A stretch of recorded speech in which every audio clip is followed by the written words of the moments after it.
In today's video, we are talking must start and sit running backs for week 4 of the fantasy football season. I am going to take you through all 32 teams, 16 matchups. We'll talk about 64 plus running backs, the complete game plan to the running back position for week 4. First game we have this week is Lions at Packers. This is the Thursday night football matchup. The current over under is 45 and the Lions are favored even though they are the away team. So let's firstly talk about Jahmyr Gibbs. He is a must start in this matchup. Last week with David Montgomery out, it didn't turn into fantasy, stardom, but we had a lot of opportunities. He had 19 total touches, 17 of those came from the ground, and he was really efficient, 80 rushing yards on 4.7 yards per attempt. Unfortunately, again, it just didn't turn into a huge fantasy day.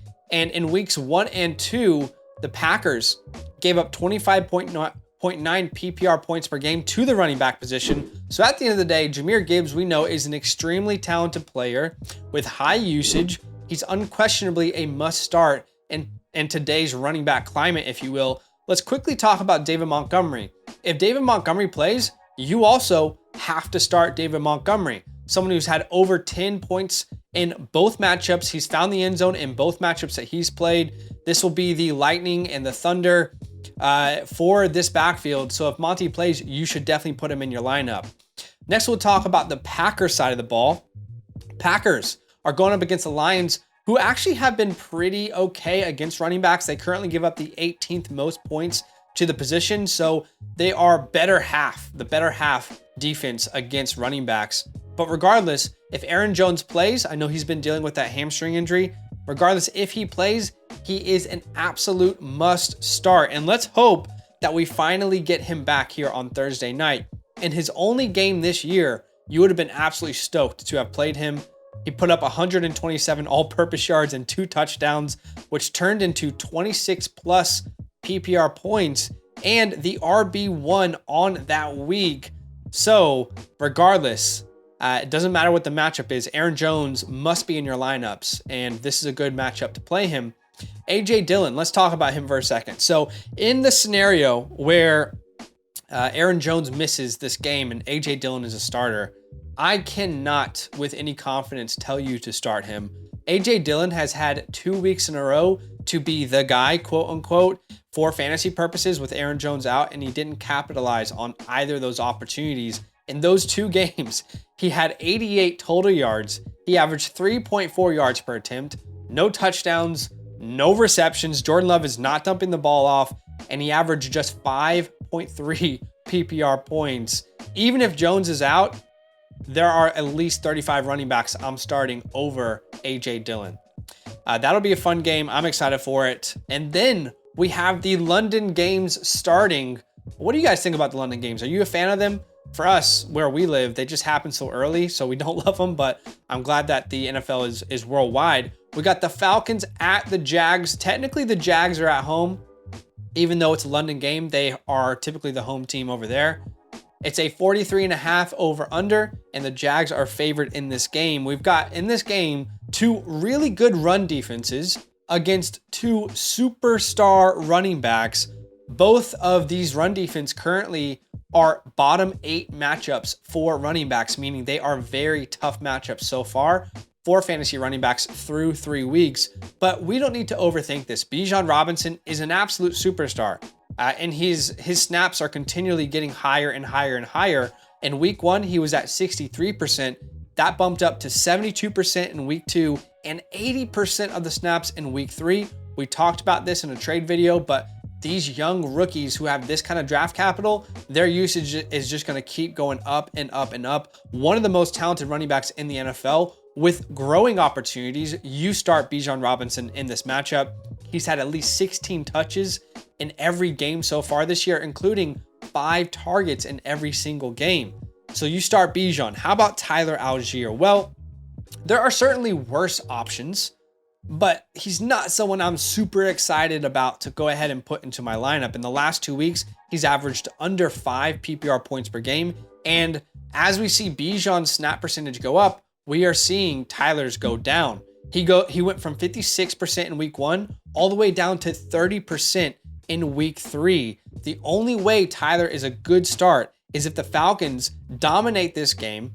The Jags are having to come back from behind and they're able to really pound the ball on the ground. I know the Jags have struggled. I just don't see that being the game script here in London. I think it'll be a competitive game. So look, you can start him if you like. He's a risky start for me. I think there are better options.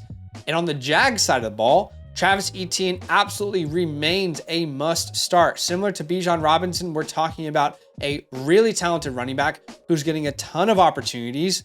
And, all the concern around Tank Bigsby just wasn't valid so far. He had a touchdown last week, Tank Bigsby did, but only on 3 touches. He only has 11 touches on the year. So while his role may grow, Etienne is still the guy. Through 3 weeks, he's averaging 21 touches a game, including over 4 targets a game. He's an incredibly talented player. You start Travis Etienne, and we should see the Jags get back on track offensively this game. A lot of things have just kind of been weird. I think they'll get back on track in London. The third game that we'll talk about today, and let me know what you guys think about this format. We're trying it out. I don't know if we'll keep doing it, but a lot of people requested it, so I would love to know your feedback in the comments. We'll talk about the Dolphins at the Buffalo Bills. The over-under of this game, check this out, is 53.5. That is the highest over-under on the week, according to FanDuel. The Dolphins currently give up the 9th most points to fantasy running backs, so this could be a good game for James Cook. James Cook is a must start. He has been very, very impressive so far in 2023. He's averaging over 19 touches per game and has been super efficient on the ground. 6.1 yards per attempt, which is good for 7th best in the NFL right now. And if we take minimum attempts and we put that up to 30 minimum attempts, James Cook actually would have the highest yards per attempt. So when he's getting the bulk of the carries, you could say anyone who's a workhorse right now, he is the most efficient so far, which is crazy. I mean, I was not really someone who was all in on James Cook, but we cannot deny that he's been really good so far. This is a matchup where you should start him. Think about how this game could go. Tua, Waddle should be back. Tyreek, A-Chain, Raheem Mostert. I mean, this could be the highest scoring game of the week. We see that reflected in the over-under. So I want as many pieces in this game as I possibly can get. You start James Cook. I don't feel like you can start the backups there and Damian Harris and Latavius Murray just because they're only going to be good if they get a touchdown. And that's just every week. It's kind of hit and miss. But on the Dolphins side of the ball, you absolutely keep starting Raheem Mostert. 17 touches a game through 3 weeks. He's the RB1 on the year so far. Yeah, that wasn't a mistake. So far through 3 weeks, Raheem Mostert is the RB1 in fantasy football. I don't personally believe that production is going to continue throughout the entire year, but you got to ride the wave with some of these guys, and that includes Colonel Mostert there. And then Devon A-Chain, my #1 pickup of the week on the waiver wire. I'm still not going to put him in the must-start category, but check this out. Devon A-Chain, so far, is the RB5 on the year. Yeah, really only played 1 game. I know he played in week 2 barely, but the RB5 on the year so far, even though he only really played in week 3, he went nuclear in week 3. We know this, 22 total touches, 11 plus yards per attempt, and 4 total touchdowns. It is absolutely exciting to have him on your team. He's ranked right now in my mid to late 20s at the position. There are definitely worse starts out there. Like, for example, would I rather start Tyler Algier or Devon A-Chain? I'm probably going to go Devon A-Chain. I'm going to kind of believe that they're going to continually get him more and more involved. Would I rather start Devon A-Chain or A.J. Dillon? Give me Devon A-Chain. I want pieces in this matchup, and I pray to God, please don't let this be a disappointment. We want a lot of points in this matchup. No defense, big time points, and this will be a big game for the AFC East division. All right, the next matchup, we'll talk about the Vikings at the Panthers. Currently 45.5 is the over-under on this game, and the Vikings are favored away. The Vikings need a win, so hopefully this is the first week they accomplish that. Alexander Mattison, I would say, is a must-start right now.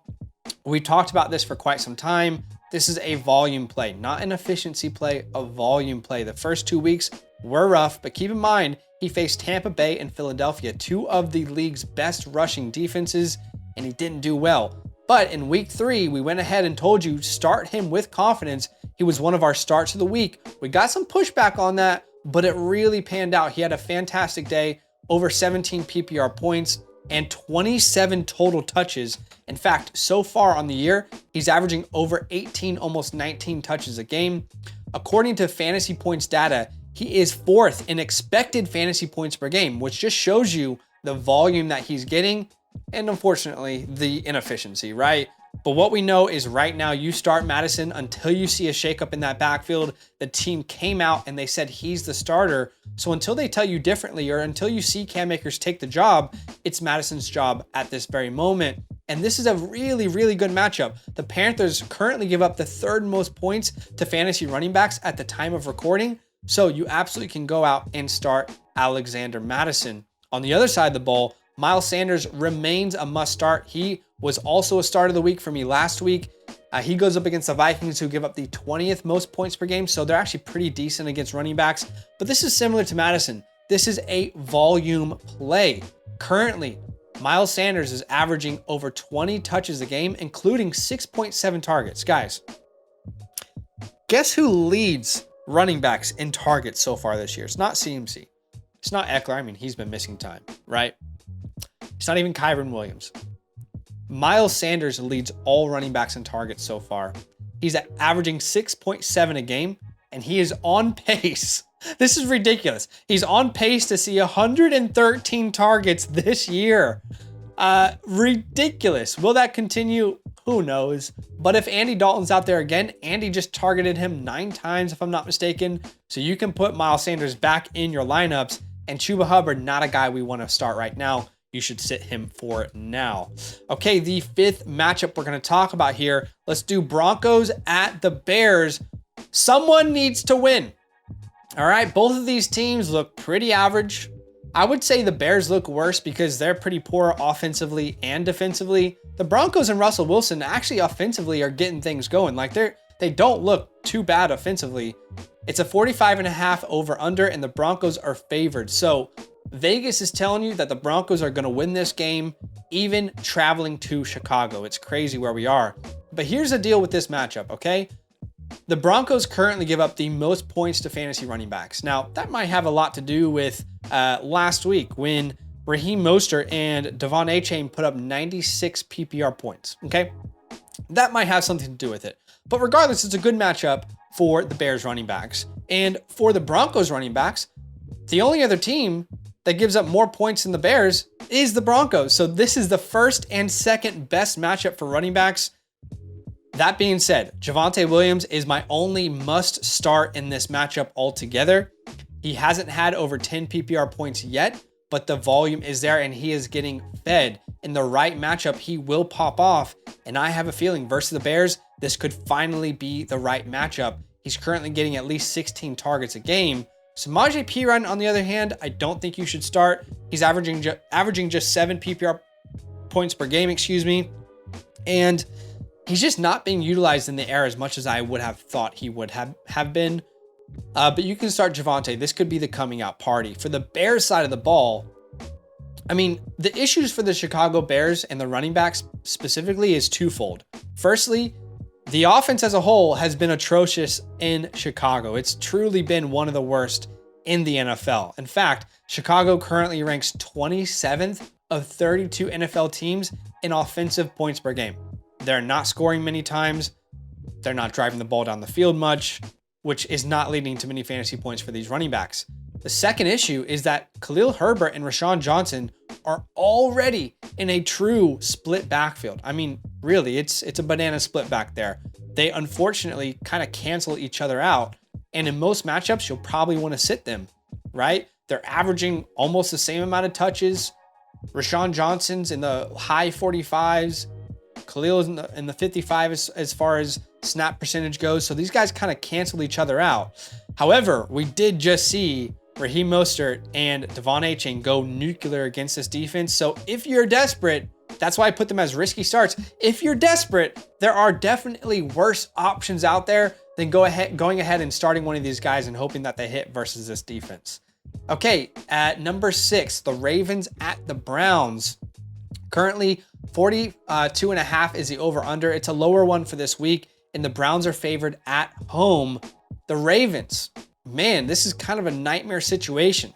Without J.K. Dobbins, it's really difficult to know who to start. Gus Edwards, at the time of recording, we don't know what his situation is with the concussion. Maybe he gets cleared. Justice Hill dealing with the toe injury. And Melvin Gordon is Melvin Gordon. At the end of the day, can you really start anyone here? I mean, maybe Gus is a good play if he's healthy and Justice is out. But if Justice is playing, they kind of cancel each other out. Gus hasn't caught a single ball. Check this out.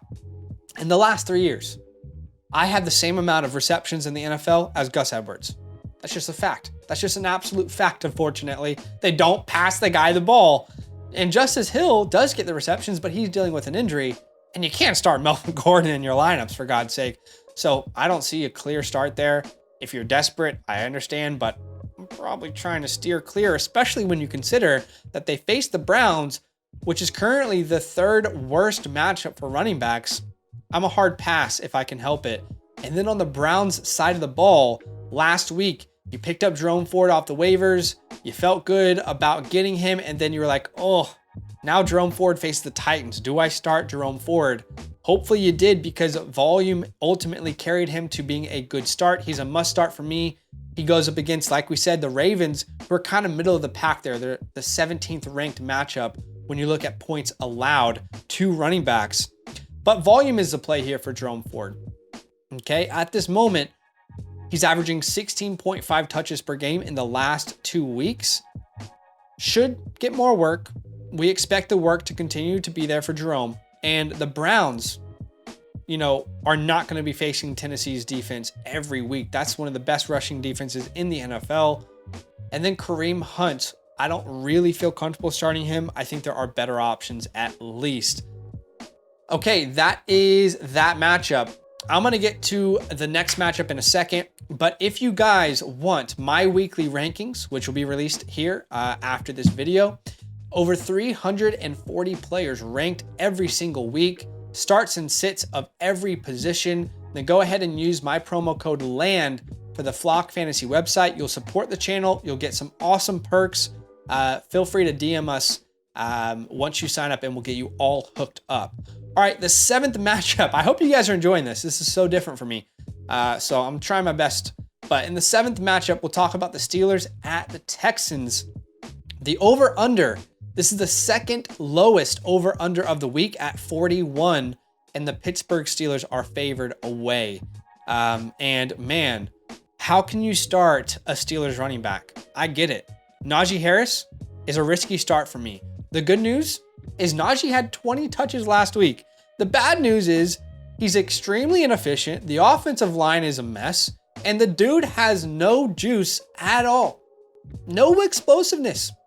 Like, I'm genuinely not sure if you put Eddie Lacy in that backfield, if it would look much different today. You don't even need to get Eddie Lacy in shape. Put him back there. It might look like the same exact thing as what we're getting from Najee Harris right now. It is not good vibes in that backfield for Najee Harris. The eye test is not good. He's averaging 3.9 yards per attempt, but the volume's there. So I understand risky start. Same goes for Jaylen Warren, another risky start, okay? We were told that Warren was going to get more opportunities. Didn't really happen.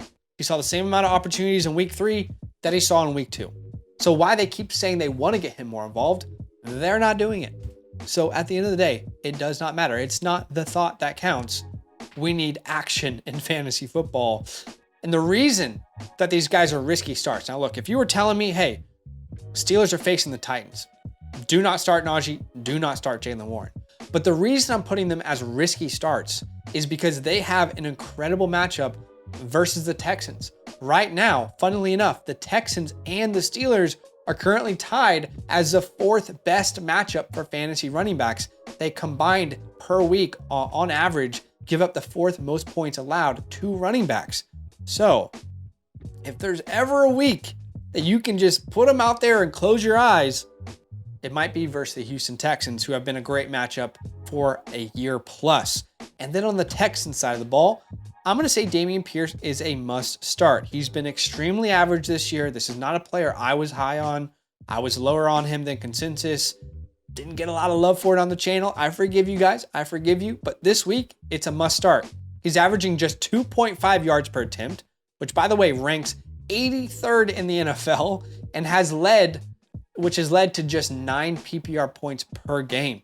If Pierce doesn't get a touchdown, it's likely he's going to let you down. I'm just going to be honest with you, but the volume is there. 16 touches a game, and the matchup is great. So again, similar to Najee Harris, if you're going to start this guy, it's going to be in a matchup like this with a really good opportunity in front of him. You know, the bad news for Dameon Pierce truthers is that CJ Stroud is the truth. And that sounds weird, but when this team is down, they don't feel any need to run the ball. They'll let CJ throw the ball all over the yard to Tank Dell, to Nico Collins. And unfortunately, Dameon Pierce is just not a high target earner, and he's not the focal point of their offense anymore. You also can't start Devin Singletary, but I mean, is anyone really starting Devin Singletary? Let's be honest with ourselves. We probably didn't need to tell you that. The 8th matchup of the week, the Los Angeles Rams travel to Indianapolis to face the Colts. Over-unders at 45.5, and the Rams are favored right now at the time of recording. For the Rams, we don't need to overthink this, guys. You start Kyren Williams. Now, it was a disappointing week. He came back down to earth in week 3 on Monday Night Football, around 8.5 points, but the targets were there. He still saw a very high amount of targets. The targets just weren't accurate. Like if Matthew Stafford had hit him, he would have easily had about 15 PPR points. Expect them to bounce back versus the Colts, who currently give up the 19th most points to fantasy running backs. And I also have Zach Moss as a must start. I know, it's weird.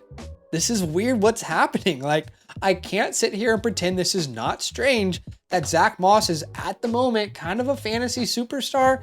The difficult thing to project is what this matchup will look like, because there is a chance that the Rams figure everything out offensively and the Colts are down in this game, right? It's a difficult matchup. Right now, the Rams are the 29th ranked team for running backs as far as matchups go. So there's only, they're the 4th worst matchup, but Moss is putting up insane usage. Like, this is like more than Josh Jacobs' 2022 type usage. In the past 2 weeks, Zach Moss is averaging a whopping 27.5 touches a game. Wow. And he's looked really good. He has over 20 PPR points in both of those games. Sometimes it doesn't make sense, but you got to ride the wave. And until Jonathan Taylor is back, you ride the wave with Zach Moss. And hopefully he just kind of carries you to a couple wins. But man, I could see JT coming back and Zach Moss is irrelevant again. The 9th matchup we'll talk about here is an NFC South matchup, the Bucks at the Saints. This is the lowest over-under of the week at 40.5, and the Saints are favored. I wonder if that will change over the week as Derek Carr news comes out. But yeah, this doesn't seem like a high-scoring game. It doesn't seem like an exciting game that I want many pieces in. You know, Rachaad White is a risky start. You know, he goes up against the Saints, who currently are ranked 22nd in points allowed to running backs. You know, so far, I personally, in my rankings, have played this perfectly, okay? In week 1s and week 2, we didn't really like in week 1, we didn't like the matchup. In week 2, we told you to start Rachaad White. In week 3, we told you to sit him versus the Eagles. And here, it's another matchup that I really don't want to chase versus the Saints. The volume's fantastic for Rachaad, 19 touches a game, but that Saints run defense is no joke. And you can't start Sean Tucker. That's not even a conversation. As far as the Saints go, at the time of recording this, I know that DeAndre Swift just went off against the Bucks, but we don't have the updated numbers just yet. But at the time of recording this, the Bucks are the 2nd most difficult matchup for fantasy running backs. That being said, I think you have to start Alvin Kamara. You know, he's been suspended. He's finally back. They'll want to feature him in this game. I just don't see many people having an option better than Alvin Kamara right now. And I think Kendre Miller's role will grow over time, but he didn't do enough in his one game there to just make Alvin Kamara an afterthought. No, Kamara will be the guy he'll be the workhorse, and Kendre will spell him, my bad. The 10th matchup that we're going to look at here is the Commanders at the Eagles. Eagles are favored pretty heavily in this one. It's a 45.5 over under. On the Commanders side of the ball, I really don't want to start any running back if I can help it. You know, right now, the Eagles are the worst matchup for fantasy running backs in the NFL, and that defensive front is legit. Brian Robinson last week was actually pretty efficient, 7 yards per attempt, but the Commanders were not in the game, and that led to Antonio Gibson having his highest snap share since week 11 of the 2022 season, and Brian Robinson's lowest snap share since in that same time span. So they showed us that in games where they are down and they have to pass the ball, Gibson's going to be an important part of their offense. Here's the deal. The way I envision this game going, as a Commanders fan, I could easily see the Eagles dominating this game, and which would then lead to the Commanders needing to throw the ball and not being able to establish Brian Robinson on the ground. Regardless, if you don't have a clear, better option, I understand you can start Brian Robinson. Do I want to? Absolutely not. I absolutely do not want to start Brian Robinson against this defense. If you have to, do what you have to do. I think there are better options. You obviously cannot start Gibson. He's averaging just 4.2 PPR points per game. And then on the Eagles side of the ball, DeAndre Swift, man, he looks like the truth. He looks like an absolute superstar behind this offensive line. In the last 2 weeks, 305 rushing yards on 6.9 yards per attempt. You absolutely can start DeAndre Swift. And Kenneth Gainwell is someone that you could start because he got 16 opportunities in that game, in that week 3 on Monday Night Football with Swift leading the way. So he was still involved. And if this team is up big, then look for them to utilize Kenneth Gainwell. All right, the 11th matchup of the week, Bengals at Titans. This one is pretty simple. It's a 42.5 over under. The Titans are favored, oddly enough. But this is simple. Let's break this down real quickly. Two teams that are very good against running backs defensively. Like, these are bad matchups for your fantasy running backs. But you have two running backs that are guys that you have to start regardless of the matchup. You're not going to sit Joe Mixon. He was pretty good last night when I'm recording this video. He looked good. You have to start him. You're not going to sit Derrick Henry, even though it doesn't look good. You're going to hope that they're going to run the ball a little bit more. Now, we won't start Tajay Spears just yet, but it is obviously concerning to see the usage that they've given Tajay Spears through 3 weeks. But you don't overthink this matchup, okay? You hope that Henry and Mixon get into the end zone and you start those guys. You don't overthink it. This now leads us to the 12th matchup of the week, which should be a fun one for fantasy purposes. The Raiders at the Chargers. The over-under is 50.5 right now, which is the second highest of the week. So we should see some really good fantasy performances in this game. The Chargers currently give up the 12th most points to fantasy running backs. I know Josh Jacobs has been rough throughout the first 3 weeks. He's been bad. It's not looked good. The offensive line has been bad. Jacobs hasn't looked like himself, but he remains a must start for me. He still has one of the NFL's highest market shares of anyone in any backfield. He's currently seeing over 71% of the team's total rushing attempts, and at some point, he will bounce back. You know, I am personally through 3 weeks not ready to give up on Josh Jacobs. He hasn't looked good. I will give you that, but I'm betting on a bounce back. In my mind, you don't go from being the NFL's rushing leader to just an absolute bum. Like, that's not happening. They just need some time for him to transition into the offense, and it's a good matchup. It should be a high-scoring game. On the Charger side of the ball, the Raiders are a great matchup. They're 7th in points allowed right now. If Eckler plays, you don't need me to tell you to start Austin Eckler. That's not what you're here for. You start Austin Eckler. What you do need is for me to remind you that even if Eckler doesn't play, you probably don't start Joshua Kelly. I put him as a risky start because there is a scenario in which you have to play him, you know, for 16 team leagues, for example. But in your standard 10, 12-man leagues, you cannot start Joshua Kelly. He had 2 chances to be a good fantasy player for you without Eckler, and he didn't do it in either of those weeks. In fact, in those 2 games, he averaged 2.1 yards per attempt and 3.3 PPR points per game. The only way you start Josh Kelly is if Eckler is out and you literally have no other option, okay? That's the only scenario, but most of you would have better options. The 13th matchup we'll look at today is the Patriots at the Cowboys. The over-under is 41.5 right now, and the Cowboys are favored in this matchup. And this is an interesting one because on the Patriots side of the ball, Ezekiel Elliott was kind of the thorn in Ramondre's side last week, but Ramondre still had 23 touches in that game, so he was still being heavily used. It was just a really rough matchup versus the Jets.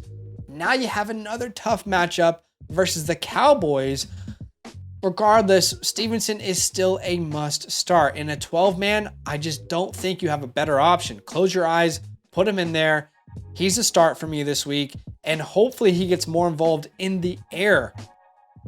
Ideally, if you're a Stevenson manager, what happens in this game is the Cowboys are explosive offensively. They're putting up big points, and Stevenson needs to be featured in the passing game. That's what you would hope, because otherwise, if they're only going to use him as a first and second down guy and only rushing the ball, it's not going to be good against this Dallas Cowboys defense. Again, 28th in points allowed right now. You don't start Ramondre or Ezekiel Elliott, excuse me. There's just no way that you don't have a better option on your team. There's no way that is the case. For the other side of the ball, at the moment, through 3 weeks, it's been a decent matchup for your running back against the New England Patriots. They are 13th in points allowed, and Tony Pollard is kind of entering his Austin Eckler era. Shout out to everyone out there like me who was drafting him everywhere this year. You have him on a bunch of your rosters. Excuse me. It feels really damn good at this moment. The dude is a superstar through 3 weeks. You have to start him. Don't start Rico Dowdle unless you're in some sort of DFS format. The 14th game we're looking at, how about them Cardinals beating the Cowboys last week? Probably not going to get another win this week at the 49ers. The over-under is 42, and this is the largest spread of the week. The Niners are favored by 14 points in this matchup. But when we look at the running back position in particular, James Conner has proven that you can start him even in bad matchups. Last week versus one of the toughest run defenses in the NFL, the Dallas Cowboys, James Conner went off. He had a game, 116 all-purpose yards on 7 yards per attempt. Dude, if I told you that stat line before last week, that Conner did that against the Cowboys, you would tell me I'm absolutely insane. You check me into a psych ward. But it happened. It really did. And he also scored a touchdown on the ground. He was a my guy coming into the year, and right now he's helping you win games. So don't question it. You start James Conner. For the other side of the ball, again, do I really need to tell you to start Christian McCaffrey? Are you sure about that? You sure about that? No, you start Christian McCaffrey. Don't overthink it. Finally, we get to the 15th matchup, Sunday Night Football, the Chiefs at the Jets. Man, this would have been a really exciting game if Aaron Rodgers was around, but unfortunately, that's not the case. So this could be a really boring Sunday Night Football, unfortunately. However, you can start Isaiah Pacheco if he is your best option. Right now, the Jets are a middle-of-the-pack matchup. They give up the 14th most points allowed to the running back position. And I'm thinking about the game script in this one. This is the same reason that Isaiah Pacheco was my start of the week last week versus the Bears, because I'm thinking of the game script. The Chiefs are definitely going to be able to score because they have Patrick Mahomes and Travis Kelce, which means in the second half, they will likely be looking at establishing the run with Isaiah Pacheco. He had his highest number of rushing attempts last week. I think we'll see something similar this week. He might not be as efficient, but he is a start. And as far as Jet McKinnon goes, I mean, he's a risky start. He's the definition of a risky start. Guys, I know he scored 17.8 PPR points last week, but he touched the ball 5 times. I mean, unless this guy is getting into the end zone, he's probably not a good matchup or a good start for you. So you have to make that decision. On the Jets side of the ball, oh my gosh. This is rough. This is rough. The dogs are barking. Breece Hall looked like an absolute superstar last year. I still think he's one of the most talented running backs in the NFL. But behind that offensive line, in this offense led by Zach Wilson, this running game is completely irrelevant because Zach Wilson can't move the ball to save his life. you know? Zach Wilson isn't playing on all Madden, right? Zach Wilson is playing on legendary mode with his eyes closed, with a blindfold, with the Madden controller in his hands. It's just not working for the Jets offense. It really isn't working. So teams know that Zach Wilson can't lead them down the field, which means all you got to do is stop the run. We're putting Breece Hall as a risky start because he is still extremely talented, but he doesn't look like himself. And Zach's inability to throw the ball is leaving this team in a compromised position. So you can't start Dalvin Cook. There are at least 24 running backs I would start over Breece Hall. He's not a top 24 guy for me. He's not an RB2. He's a RB3, somewhere around there. And keep in mind, the Chiefs are a very good rushing defense this year. Currently give up the 26th most points allowed, which is a very, very good defense. So you have to make that call. That is a tough call. I'm not going to lie to you. And the last matchup of the week, finally we made it. Please drop a like.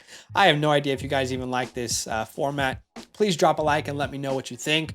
The last matchup of the week, Seahawks at the Giants. This is a Monday Night Football game. Thank God, no more Monday Night Football doubleheaders. I was done with them, honestly. I just don't like the doubleheader vibe.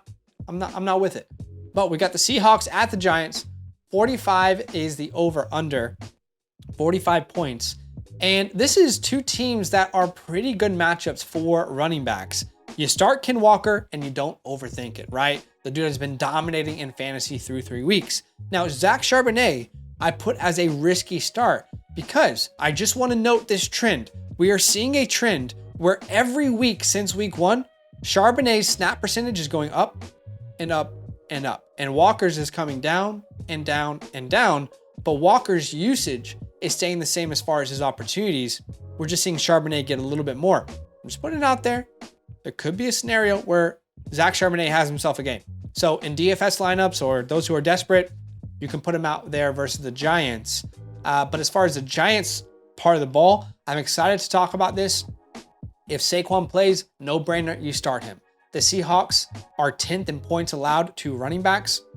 But if Saquon doesn't play, Matt Breida is actually a fine start this week. Like, I could easily envision him being in my top 28 rankings. I'm about to finish those here soon.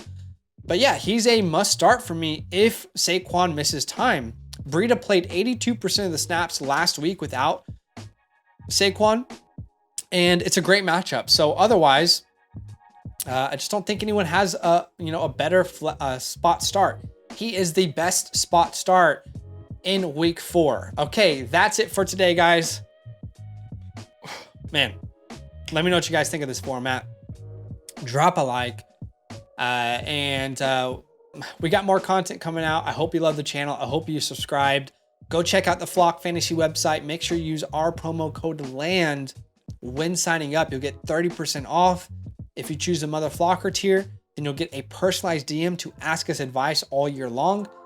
We would love to hook you up with those perks if you choose to support us. Good luck this week. Go get a W.